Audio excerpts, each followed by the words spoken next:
Okay, Jamie, welcome. I know you as a musician, a writer, and a static dance DJ. Is that right? Something like that. Something like that, yeah. A little bit different. A thinker and a writer, but it's your work with the Centre for Great Turning that we'll kind of focus on in this interview, and maybe we'll talk about the other stuff at another time. If that's okay. Before the Centre for the Great Turning existed, who were you? An educator. It's a surprise. It wasn't as if I knew that my offering, my service, my gift to the world would be education. I guess the question is, what are the structures and the processes that help our children to have good mental health and to be connected to their source and perhaps their gifts. So before the Centre for the Great Turning, I did a spell as a health teacher in a mainstream high school setting. I did a thesis on rites of passage and worked for 20 years in more of a service volunteer. I did my thesis on the rites of passage, and this central question, it's like, if human beings were more like a plant, what is the soil, what is the nutriments we need to really feel that we belong and be in alignment with the gifts we're carrying. So an educator. How long were you an educator for? Well, I think I still am. It's just gone deeper and deeper. Yeah. But I've come out of the school system.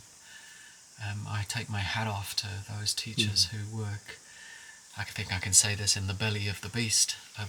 I take my hat off to those, and Aotearoa is an incredible place, I think, for its education. I really value particularly the primary. It wasn't where I was trained, but I see these country schools doing a wonderful job weaving community, involving the parents, offering insights into the Māori culture, music, access to wilderness.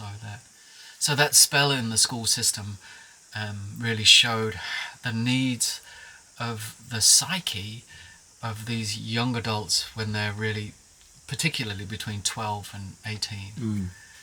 I think I was very caught by Celia Lashley's work. She wrote a book, Growing Gorgeous Young Men. I think I find myself in a male body. I find myself with, as I've got older, the inheritance of my father's legacy, for better or for worse. And really that legacy it's been a great teacher because, whilst my dad loved me, that much I know, he wasn't able to attune to his own flow of emotions, and he passed that on to both his sons in a way. So I'm fascinated about this passageway, and Celia Lashley started to really focus in on these boys, and that's what led to the rites of passage work. But what is happening at that puberty stage it's a whole transformation. We don't, a whole inner thing. So I got really animated about how to do that well. That was the period in the school setting, and that led to the rites of passage work, which then led to leaving the school, realizing this cannot be done. At least what I was sensing and following my intuition, this can't be done in the four walls of a classroom. With its bells, with its system of reward and punishment, with this focus on, it was too in the head, too focused on the intellectual capacities, and it neglected the imagination, it neglects the intuition, it neglects the feeling body, and that was the beginning really of growing into this role of it being an educator. And there's a lot of that stuff happens over at Tui community, isn't it?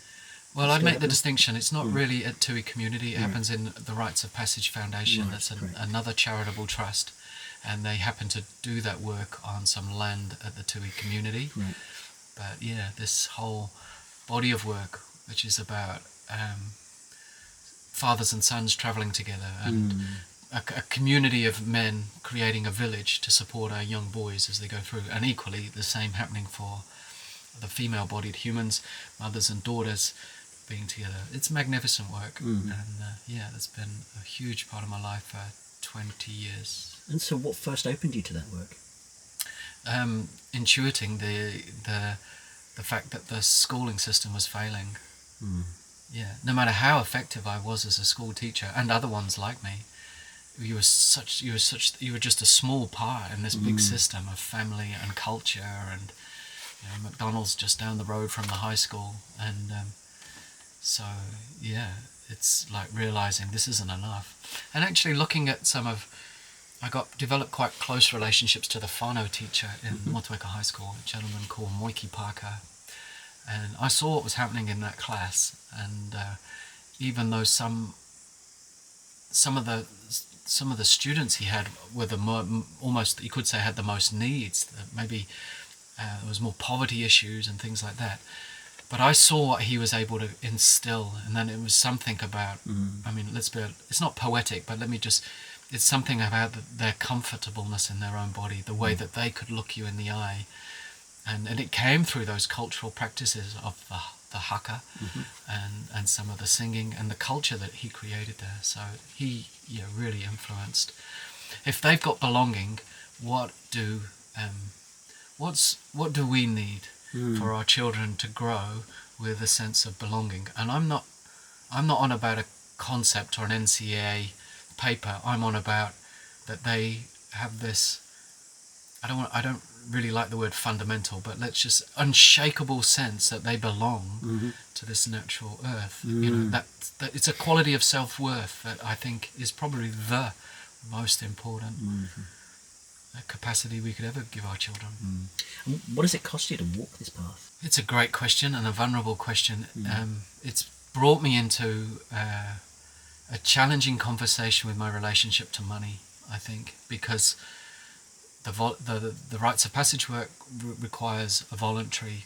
It's a service, really. It's a maturing of the ego to be less about ourselves and more in the role of how can I give. And that runs counterculture to perhaps some of the people I meet there. I mean, I don't mean to disrespect the Sparkies, the builders, the carpenters, the mechanics, who all get this wage per hour, and it all works for them. And I have to use those services, but what does it cost me? It's cost me to have to dance this dance with my relationship to my own self-worth, recognizing I'm not getting the same recognition or reciprocity, and yet I'm doing this really valid contribution to society and the future generation. So that's one thing that it's cost me. The Centre for the Great Turning, it can come across as quite an abstract term. What does it mean in a physical, lived reality? Love to break that down. The phrase itself, the Great Turning, I don't know if Joanna Macy was the originator from it, but she really championed the phrase, the Great Turning. And Joanna Macy, for those who've never heard of her, she passed last year. She was in her 90s. She became known because she started, this was in America, she started around the time of the nuclear age. She was just knocked sideways by the fact that human beings weren't able to acknowledge that radioactive waste was getting put onto the land, and nobody was talking about it. And here was this time bomb for the future generations. Anyway, she started to encourage people to get in touch with their grief and honor the pain. It was revolutionary. And then as the decades went by, it went beyond those issues to the greater issue of our ecological crisis, the fact that we're living in the times, they say, in the 6th mass extinction. And so this body of work, the work that reconnects. And really, the essence of this is we are the inheritors of an empire, of colonization. I think the underbelly of that is all about power.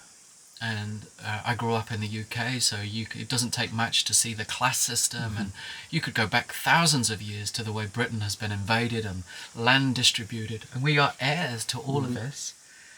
And then we're also heir to the Industrial Revolution, so that's hundreds of years of, well, we could say, I don't have to say inequality, but what we could say is that it's costing the earth a lot. Yeah.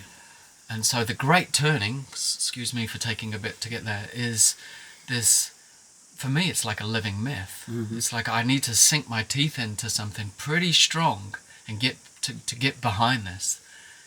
The audacious idea that we are now in the brink of this possibility of turning away from this industrial growth society, of recognizing it's not working.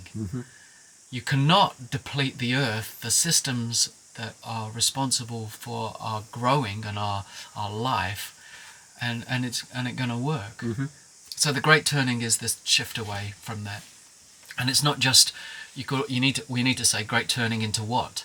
Yeah, so I don't know about the word sustainable anymore. I think it should be like life-enhancing society. Yeah, it's a big thing. A center for the great turning. A center where people go to remember who they are. Under all of this conditioning, all the programming that's come from our culture and our education, it's all about consumption, to actually remember who you are. And in the process of doing that, it would be a turning away from that. And we would be starting this conversation of, well, how do we actually affirm life? What's a life-affirming society look like? The Center for the Great Turning is I guess it's a dream, it's a vision that this could exist in the southern hemisphere. So what sort of illusions and paradigms do you think are keeping people stuck in the old story? I know, that's a big question. It's the teeth of it, isn't it? And we're so enmeshed into the systems that hold us. It costs money to live, so it's very hard, I think, even if people read Eckhart Tolle's New Earth and resonate with the power of now and intuit, there's something a lot more important alive here. But the busyness of this world that we've been kind of just, I don't know if anyone consented to it. Yeah, We've just kind of got wrapped up in it. I think it was for me, I'm not particularly religious, but it seems like a crime that we lost Sunday as a day of just family day, and I think it's just getting more this momentum and this inertia. So the big piece is the speed and the inertia of it keeps us trapped in this progress, and everything. Culture contributes to it. Go and open any magazine and look at the glossy ads for the new cars. I sometimes think of Gollum. This idea, I think this is important. We've got our conscious selves, and that's our identity and who we are. And then each of us has had these moments in life where you end up and you actually drop in a little bit deeper, and you end up in this conversation with somebody, and we realize, that anyone who's post 40 who's been paying attention may be willing to acknowledge that we're much bigger than just this identity. And the reason I said Gollum is, I think, in parlance of deep psychology, we talk about our unconscious, and there's basically this propensity in us biologically for sugar, for salt, for addictive qualities, to escape. In that film Lord of the Rings, which is like a mythology, if you like, there's this character Gollum who's precious. He's drawn to the dark side, drawn to the power and the money and just look what's happening. Particularly and the hold it has on him as well. Exactly. So I think that's a big piece, and I suppose in a way part of the work of the Centre for the Great Turning for the mature adult is to come into an honest conversation with this. And we might not be able to change what we see, but we can you can't change anything if we're not willing to acknowledge it. So I'm inviting people to walk a deeper path, if you like, to acknowledge that this Gollum-esque character is alive in each one of us. And it's not about fixing him or her or blasting them or criticizing them, but somehow to acknowledge that they're there, to love them probably and have compassion. And then I'm in a position to be able to manage something if I'm willing to acknowledge that it's there. I think that's what drives. And I come to that from what I see, but actually it's the humbling work of actually seeing it at play in myself, how much I'm seduced by these temptations of the shiny things. And where does it live in your body? I don't know. I mean, it's such a vulnerable, honest question, and I think the vulnerable, honest answer is it lives in my heart, and it lives in the fibrillation of my heart. It lives when I let myself down, and I'm in this struggle between the part of me that knows the wholesome choice to make, a choice that my future generations would be proud of and is in integrity, and a choice when I get I get seduced in the grips of this Gollum-esque character, not making such good choices. And when that's happened, I feel torn. So where does it happen in my body? It happens in my chest, in my guts. Yeah, and I suppose there's a lot of energy going on here. I was talking to someone earlier today, and I was actually saying, perhaps we're called, this generation, I'm in my 50s, early 50s, but these 40s, 50s, those of us who grew up, born in the 70s and gone through this whole capitalism experiment, we are perhaps the generation we've been waiting for, but we're the ones called to maybe process some of the woundings that have happened. And you're running the Wild Mirror Quest? What's that for somebody who's never heard of this sort of thing? The Wild Mirror. It's a vision fast. It's really, I think, it's put out there for particularly adults. I could talk about that, but let's just say people between 30s and 80 who are sensing that there's more to life than what they've been told. There's a lovely poem actually by a poet called Mary Oliver called The Journey. She says, one day you finally knew what you had to do, and you began, though the voices kept shouting their bad advice. And she's got these lines, although the whole house began to tremble.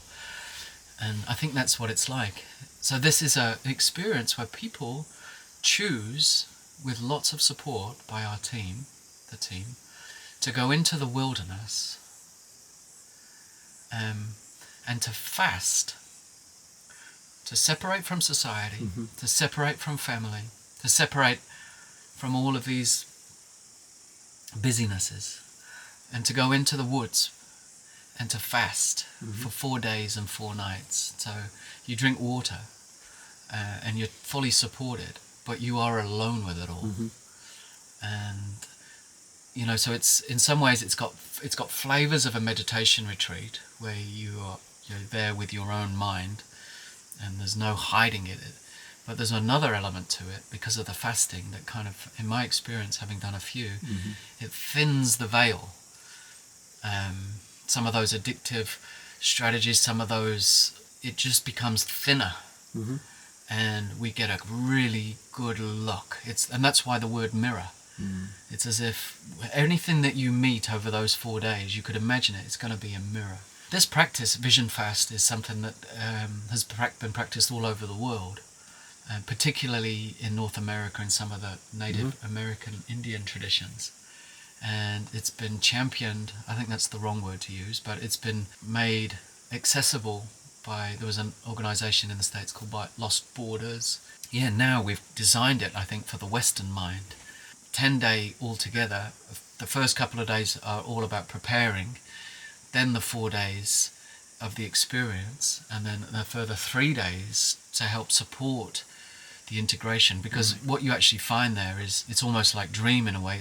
Can be quite hard to get the message of what happened, and so we need mirroring back, and we need this process time to be able to integrate and return well, because the chances are you're not going to be the same. The person who went into this experience is not going to be the same one who comes out. I mean, to speak honestly, I think it's a life-changing opportunity that's there for anybody who really is hungry to know who they are underneath all of this conditioning. Why solitude and why fasting in the wilderness? What does that bring out, other than sort of stripping away the externalities? Well, if you're with people, we are necessary to keep sustaining this image of who we are. And it's like, I think it's almost, it just runs, it's automatic. We've had so many decades of conditioning. I am Jamie Howell, I am an educator, I have this story, I have this partner, I have this child. So go to by yourself, just like waking up at 4 in the morning in the darkness of your own. There's a truth-telling about it, and you can't kid yourself. So we do this work by ourselves. I love this phrase. It was coined by a poet, David White, to be alone with it all. I think the fasting's essential. It's edgy and it can be tough, but there's so many. Perhaps here's a thought. Perhaps this Gollum-esque creature that lives within each of us, they also feed on the food. And so if you remove the food for 4 days, there's no hiding. So the fasting elicits different states of consciousness, and that's where the transformation is, really. That's why it's more than a meditation retreat. Yeah. What tends to surface for people over those 4 nights alone fasting? Well, I'll tell you the best scenario, and that is that people become in touch with their mythopoetic identity. And those words might mean nothing to a lot of people. Let's put it a different way then. You actually start to get a feeling for who you really are. It's not unknown to have very strong dream images come. What we really want from this work, I think, is to be brought into the orbit of our gift for the world. Everybody, we start off school, everybody's telling you, you know, what you could be doing, what you should be doing. Society, when we're in our 20s and 30s, we're like making money, making nests. It's all very, it's all natural, the hero's drive. And then we do this experience, and then we actually start to realize, I've always wanted to be an artist, or what's been really calling me, I've been wanting to work with pottery, or I've actually always wanted to be a teacher. Oh, true. There's this line in this poem that might be the theme for our talk in a way, the same one, The Journey by Mary Oliver, a bit later, having said how the house is going to shake and how it's already late and a wild night. In other words, these things happen later on in life. But she has this one line, it says, and the stars began to burn through the sheets of cloud, and there was a new voice that you recognized as your own. And I think that's it. For me, this is what brings meaning to a life. And we all die. We're all here for a short term, and we're not even in control of that. I think if the stars began to burn through the sheets of cloud and there was a new voice, I think if we find that quality in ourselves, for me, I have a sense of that's going to bring peace. It's going to bring a sense of contentment that, to be honest, no money's going to do. It's like finding the reason why we came. And have you seen quite fundamental shifts in people going through this? I've seen a life-changing thing, and I've seen my own life change in a dramatic way as a result of it. Absolutely, It's probably the most potent, life-changing event. I want to say that gently, but And you mentioned about the reintegration step. I'm glad you asked that question, because I think it's the most important bit, and I think there's so many transformative retreats offered. It's become almost a part of a market, and I don't think retreats pay enough attention to the retreat, to the return. In other words, they offer a peak experience. The participant is, changed, but then they get thrown back. They just re-enter the family without and the society. So this return is so significant. We really need to pay attention to what that looks like. I mean, the 3 parts of any rites of passage are the separation from the village or society, the liminal transformative experience, and then the return. So having time to integrate and also to make the family system, in olden days, help the village recognize that this has taken place. Really, it's like a systems understanding of it's not enough just for the person to have the experience. You need the village to acknowledge that this has happened. And there's one happening soon. Yes. When's that happening? So it's happening on the 18th to the 28th, and there's we need a little bit of time preparation before that. There's a few, can either be in person or a Zoom call, just to help crystallize that intention and check that there's the suitability and a good match between the people, the participant and the guides. We really want to affy them and make sure that all the support is in place and it's a good fit. And it's interesting. What's significant too is it's a very small group. We know that this work doesn't speak to everybody, so I'm imagining a group of between 5 and 8, right? Maximum. And there's a couple of places left for anyone who's. And how would somebody get in touch and organise being involved? Yeah, I think the best way would be to go to the website called the Centre for the Great Turning. So that would be www.centreforthegreatturning.org, and on there you'll find click on the banner at the top, and there's the wild mirror, and you can have a good read, and that would be the great thing to do. So Tony and I have put together a good description, because it's clearly not for everybody. But if you read that and you feel you'll feel it in your body if it's speaking to you. It's deep work. Do you ever feel despair doing that work? I think the despair I feel is, yeah, totally, because, you know, Carl Jung, who was perhaps the forefather of this depth psychology, you know, anyone who becomes familiar of his work would realize it's vast. And the Red Book that is full of imagery and stuff. So, I mean, when you start questioning who you are, you're going to open up, I don't want to say a can of worms, but you're going to open up a vast kingdom. You know, this is why mythological stories are so helpful, because all the mythological stories with their salt are elaborating on this psyche, basically. So, but the big despair, if you like, is the fact that we are living in a culture without elders. So, before, in times gone by, I would like to imagine that the village would be holding these events, and you would be surrounded and have the opportunity to commingle with other older humans who have been through this process, who know what's going on, and are there with wisdom and humour side by side, and a bit of mischief and a twinkle in their eye to work alongside you. And in the absence of those elders, we have to do it ourselves. And I really feel for this generation who are choosing to show up in deeper ways and ask brave, courageous questions and open conversations about what on earth is going on in our societies and our communities. What's happening for our... And why do we do this anyway? Why would you want to do it? You do it. I'm doing it for the children. You do it, not just my own child, but the far children, the generations to come. Because, let's put the cards on the table. We know that this is just not sustainable, the way our society is unfolding. Similar sort of stuff to Mac McCarthy's The Children's Fire. And And what sustains you when the larger systems feel so immovable?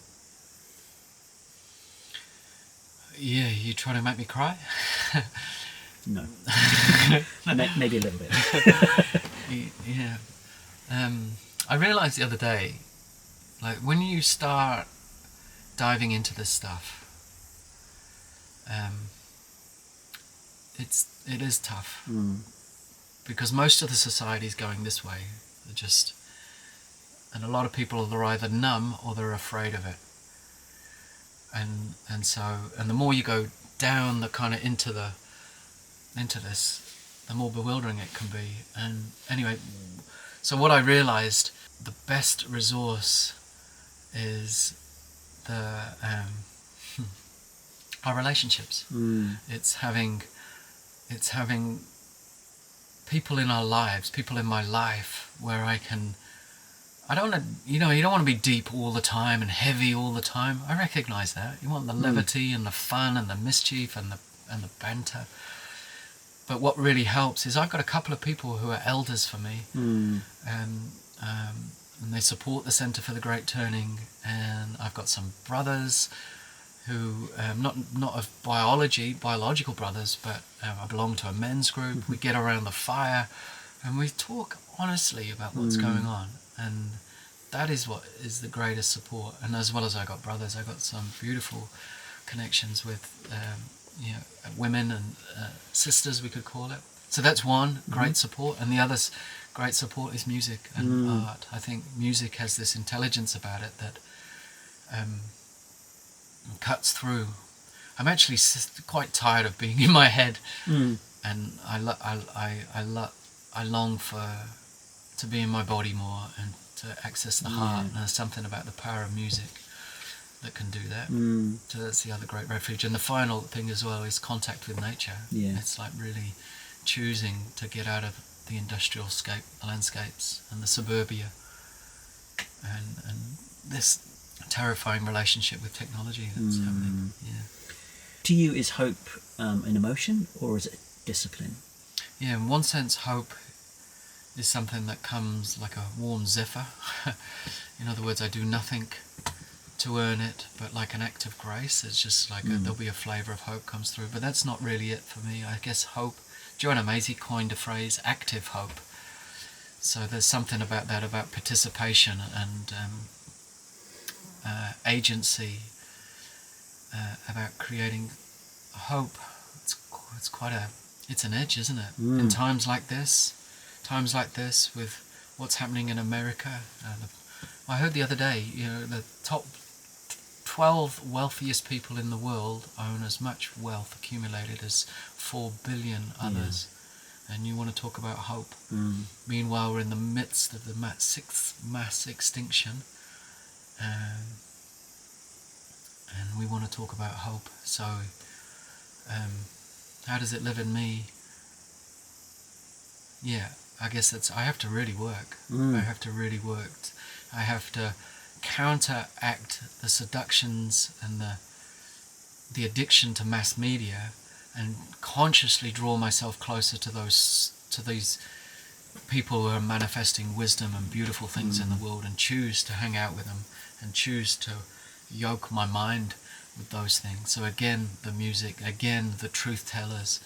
I saw this wonderful thing, I'd love to share it. It was just a small piece this New Zealand people had done. They'd made an advert. It was about, I think it's Bathurst wanting to invest in a mining operation in Aotearoa, and this couple local to this region actually had come up with this interview, and it was about ANZ Bank, because they were funding Bathurst, and they managed to basically embody the role of the artist who tells the truth. Wonderful.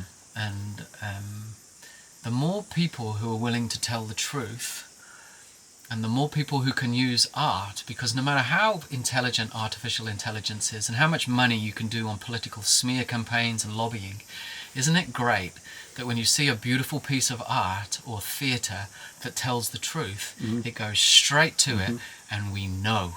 Yeah. Boom. So that gives me hope. Good.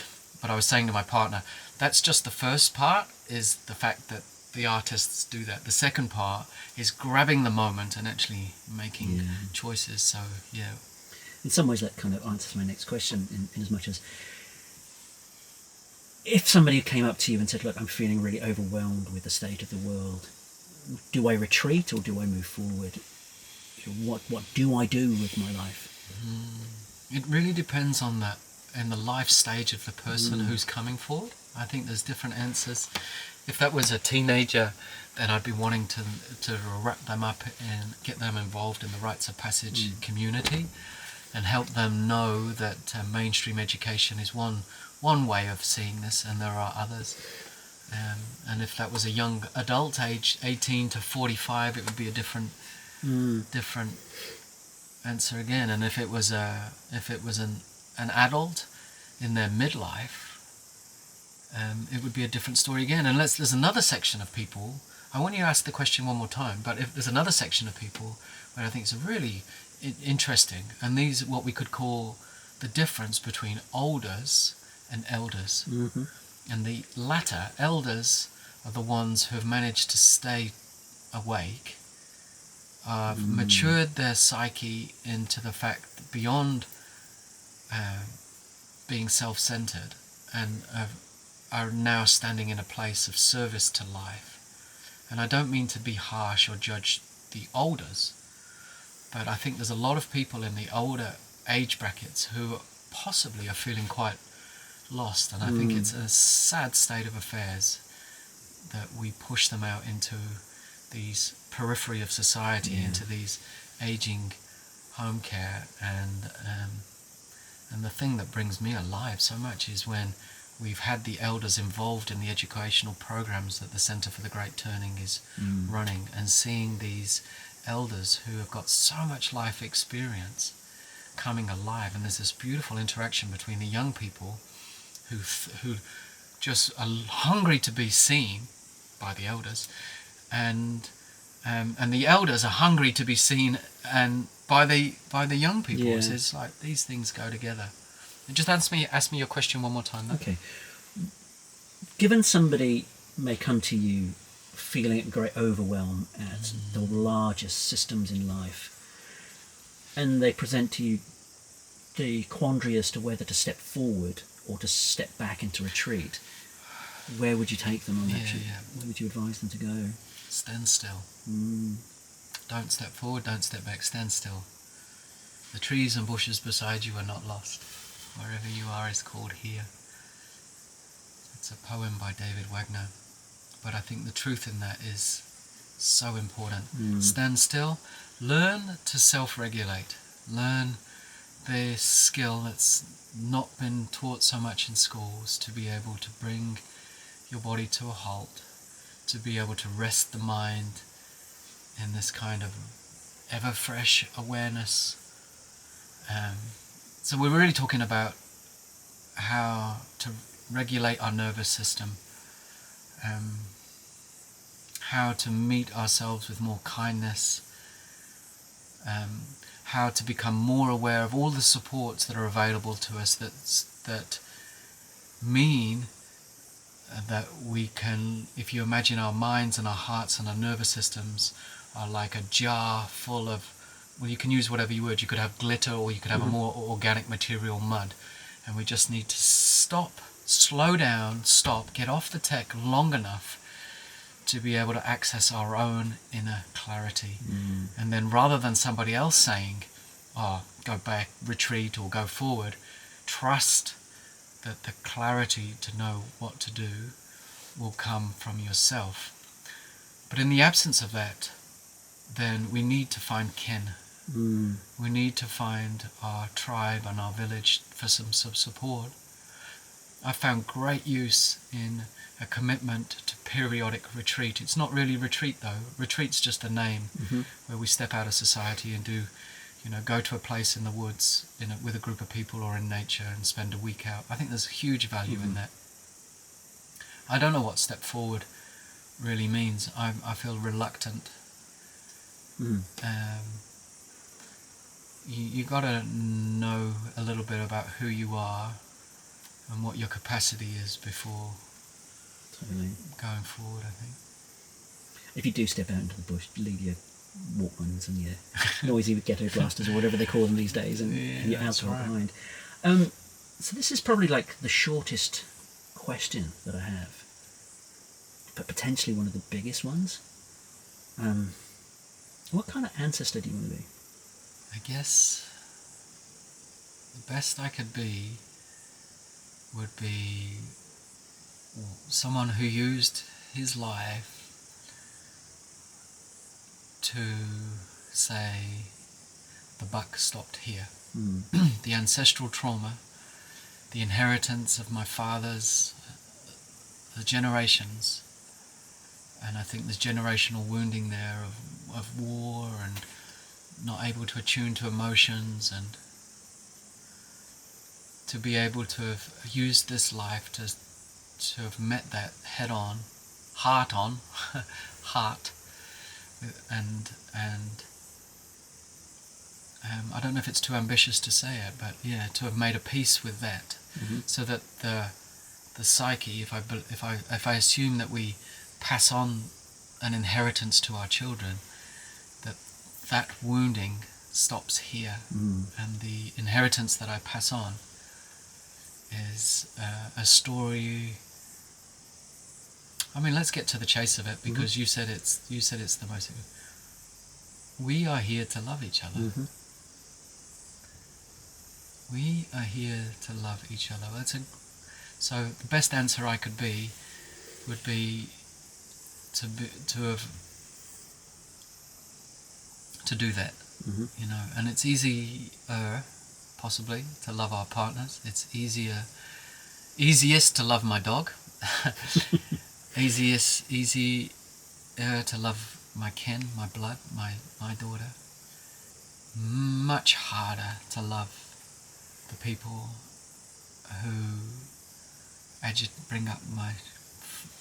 who aggravate my wounded child. But really, that's, if I could choose that more often. And I think because my life is about education, the ancestor who was a part of founding a centre for the Great Turning, was a part of a people who recognized the wisdom that lives in a village, and created a mode of education. We were talking about your children, that where children get brought up, they never lose their connection to being in the wilderness. They never lose it. You don't have to worry about eco-awakening later down the track, because they never lost it. And like we said at the start, these children still they belong to the earth, and they know they do, deep down. What a legacy, what a thing for and for that institution, the Centre for the Great Turning, that charitable trust, to become a seed, an embryo of other types of education, because we know I'm not alone. There are families and parents out there craving, wanting their children to be brought up in a way closer to nature, closer to their authenticity. So yeah, just the other morning we dropped one of our twins off at the forest school, and he whispered in my partner's ear, "Mum, can you ask her to teach me how to talk to the birds?" And that was based on a story we just told the night before, and that's alive in his heart, the possibility of being so utterly connected to nature that they can hold a conversation with nature at 5 coming on 6. I think it's really important to keep that alive. Yeah, let me just jump back, maybe we're coming to a close, but you asked about the Vision Fest. I think that's probably it. I just didn't want, I felt hesitant to say it for what people may make of it, but there is a conversation out there between the land and the human psyche. I think Te Ao Māori know this, the elders know this, and we go out on that Vision Fest. We can't crave it, because that would distort it. You can't, but there are moments of grace to that conversation, whether it's bird, tree, mycelium, sky, whether it's weka, a creature that comes in. But yeah, some rebuilding of our capacity to feel the world, the earth, almost speak through us. I don't know how that lands, but and that's what I mean about coming in alignment to our purpose.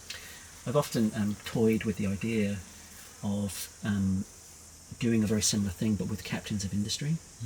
Take them out of the boardrooms, make them work together, and put them through an experience and an awakening like this, and then see if there's a way to measure how they operate within their corporations and within the corporation interfaces with the world post an experience like this. Does it change them?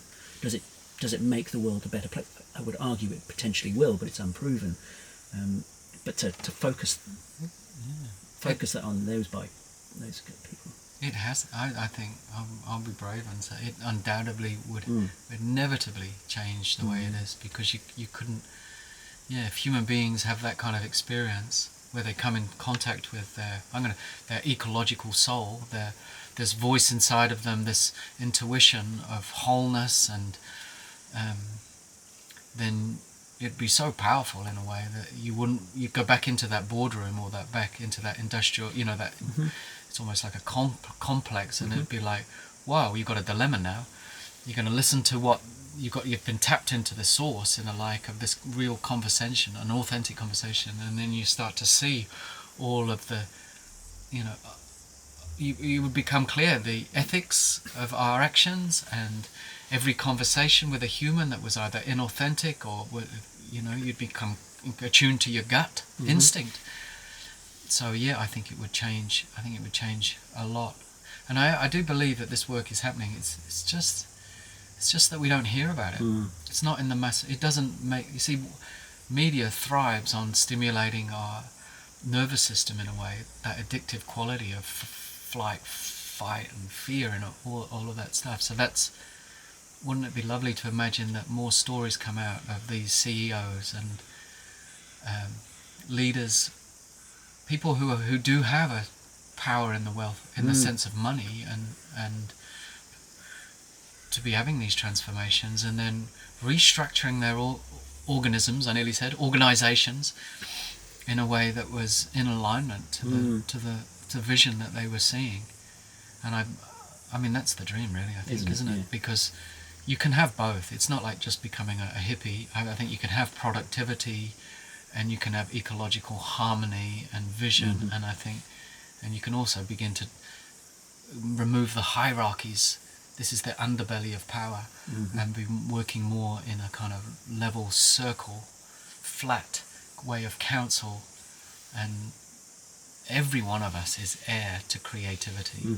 And I imagine the biggest commodity that we humans have actually is our creativity. So if you want people connected to their creativity, you've got to be connected to your authentic self. And what's next for you? I'm dreaming of some land for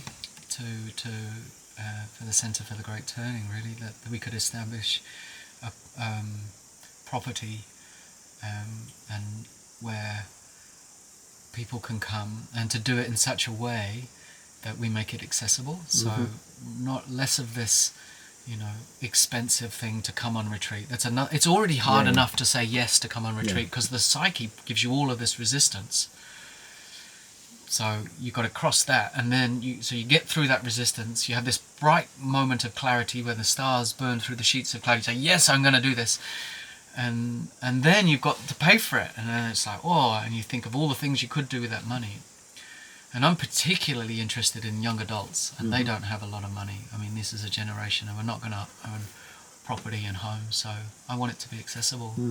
So if we actually own the land and had philanthropy make that so, that's the dream, then we could make the courses so much more accessible. And I think that's it. So that's one part. And the other is, I want to further the power of the artistry. I'm exploring being it's actually just coming through me, probably through the Vision Fest, is like being a poet and playing music. And I'm going to do this. So let this be a statement out loud I want to deepen into this artistry of poetry, of truth-telling through poetry. Yeah, if you open, I've just finished one poem, and I know a few lines of it. If you want to hear it. Is this show political? Can I? It can be as political as you need it to be. All right. Okay. Well, interestingly, it's an election year coming up, and you may choose to edit this out or not. But anyway, David Seymour wrote me a note. He sent me a letter. It came to our family through our mailing box, and my whole heart started beating, because I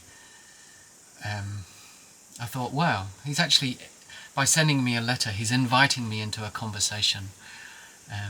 But I don't really have the means to reply to him, and would he listen to me anyway? So I wrote this poem.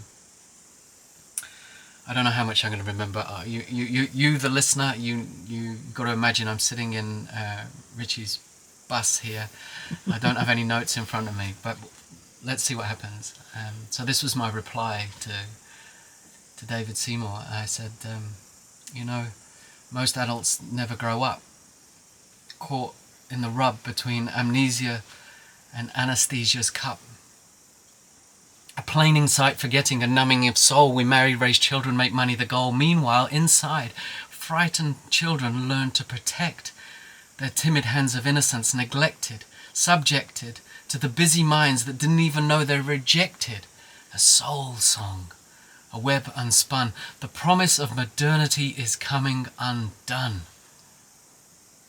We stand on a threshold now, these adult bodies in adolescent vows, clinging to the delusion of endless growth, while the species leave and our far children choke. Fast track this, with this political brimming, this ignorance greed of unexamined living. Meanwhile, billions are sitting in samadhi, linking. The wildness returns, adds body to thinking, legs to roam, eyes to the seeing, surrendering deep into this interbeing, unfolding roots, unfolding wings, establishing roots, new ways take hold, dive deep, weave roots. A widening, deepening consciousness brings, it is the song of dark, heavy things, generations of wounding coming to the table. It's a place for the elders, the ancestors and able. Healing begins when we finally sense that the force that unites us is more immense than the fractions and the fictions and the divides we defend. We'll live together as kin, or we'll die in the end. I could say more, but maybe I'll pause. This is not the first time I've heard it, but it's always a pleasure to hear that. Yeah. Maybe he'll hear this. Maybe he will. There's a couple more verses in there, but it's basically, it's an invitation. At the end, there's this line, it's like, well, fast track this. Why don't we all take a pause? In a way, it's just a powerful invitation. I actually want to say, David, we're actually quite the same age. Why don't we take off our personas, take off our hats and our images, and why don't we all take a pause and sit together in the acknowledgement that we are the cresting wave of 4.6 billion years of conscious evolution. And my invitation to you, David, is to rest in the knowing of that and let that inform you because you are a leader. Let that inform how you choose to move forward. And I almost use the word pray, but I invite you to think of the future generations when we make decisions today. Totally. Yay. Yay. In closing, how do people find you? I know we've talked about it earlier, but how will somebody engage with you, both through the centre and your own work? Yeah, well, we live in the world of the internet, and that's the best way. So it's a humble affair. The Charitable Trust, we have 3 elders and myself, and we're kind of growing into the world in a way that feels real. We're not trying to push. We're not trying to grow faster than we are. So we have that internet presence at the Centre for the Great Turning.org. I'm friends with the Rites of Passage Foundation. That's where I've done a lot of this voluntary work and the work they do with our adolescents. We're based in the top of the South. I'm proud to say, this beautiful place where so much good work is happening.